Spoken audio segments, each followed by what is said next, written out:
आज का हमारा टॉपिक है टूल्स ऑफ असेसमेंट। टूल का लफ्ज़ी मतलब आला होता है और कोई भी ऐसी चीज़ जो हमें कोई काम करने या उस काम को आसान बनाने में मदद दे तो वो टूल कहलाती है। जहाँ तक असेसमेंट के टूल्स का ताल्लुक है तो असेसमेंट के बेशुमार टूल्स हैं। हमने अपनी प्रीवियस वीडियोस में जिक्र किया था कि असेसमेंट का सबसे कॉमन और बेसिक टूल टेस्ट है। टेस्ट की भी आगे 20 अकसाम हैं। टेस्ट और उसकी डिफरेंट टाइप्स को हम अपनी आने वाली वीडियोस में जिक्र करेंगे। आज हम असेसमेंट के दो इम्पॉर्टेंट टूल्स चेकलिस्ट और रेटिंग स्केल को डिस्कस करेंगे।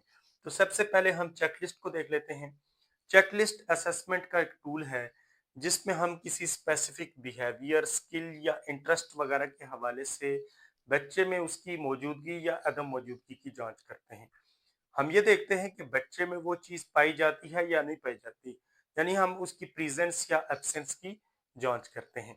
अब यहाँ पर मैंने चेकलिस्ट का एक सिंपल सा नमूना भी बनाया हुआ है।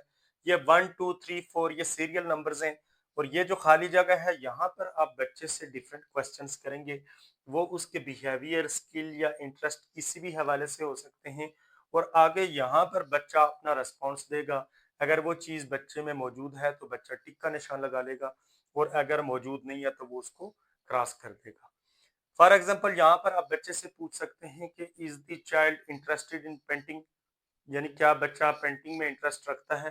तो आगे बच्चे के रेस्पॉन्स से हमें बच्चे के उस इंटरेस्ट के बारे में पता चल जाएगा।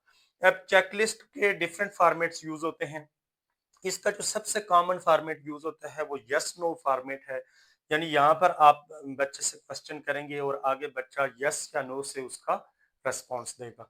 इसके अलावा प्रेजेंस एब्सेंस का फॉर्मेट भी यूज होता है और सिंपली जैसे हमने बनाया है टिक क्रॉस का फॉर्मेट भी यूज होता है। अब चेकलिस्ट के बेनिफिट्स या यूजेस क्या हैं या इसको हम क्यों यूज करते हैं।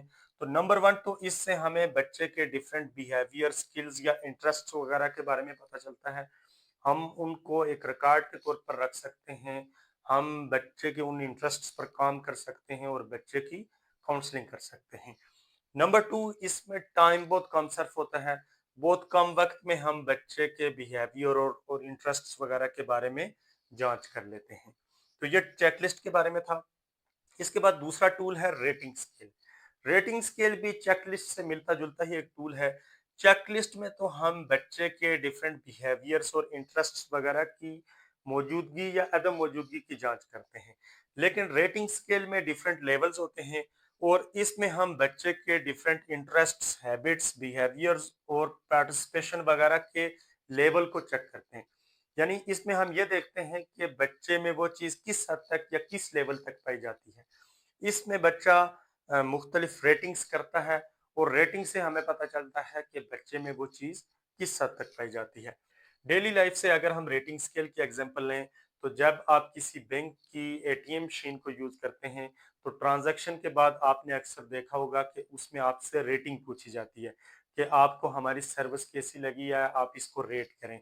उमूमन इस तरह का रेटिंग स्केल बना होता है जिसमें डिफरेंट पॉइंट्स होते हैं जैसे पुअर, एवरेज, गुड, बेटर और एक्सीलेंट। और इसमें फिर जहां तक आप चाहें रेट करते हैं तो वहां तक डिफरेंट इमेजेस जैसे स्टार वगैरह आ जाते हैं और फिर आखिर में आप उसको सबमिट कर देते हैं। तो बिल्कुल इसी चीज को हम बच्चे के डिफरेंट इंटरेस्ट्स, हैबिट्स और बिहेवियर वगैरह के लेवल को भी चेक करने के लिए यूज कर सकते हैं। हम बच्चे से कोई क्वेश्चन करेंगे और उसको कहेंगे कि आप इसको रेट करें। तो जब बच्चा उसको रेट करेगा तो हमें बच्चे के उस इंटरेस्ट वगैरह के लेवल का पता चल जाएगा।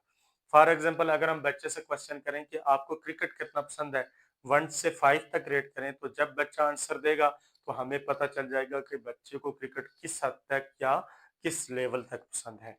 असल में इसमें जो क्वालिटेटिव डाटा होता है उसको हम क्वांटिफाई करने की कोशिश करते हैं या हम बच्चे की राय को गिनने की कोशिश करते हैं। रेटिंग स्केल की दो टाइप्स होती हैं। नंबर वन है numerical rating scale.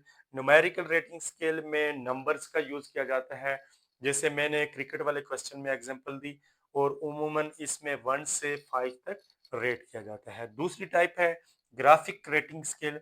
Graphic rating scale में नंबर्स के बजाय इमेजेस का यूज किया जाता है, जैसे ये एग्जांपल है तो इसमें भी ये स्टार वगैरह इमेजेस यूज हो रही हैं। तो ये भी एक ग्राफिक रेटिंग स्केल की एग्जांपल है।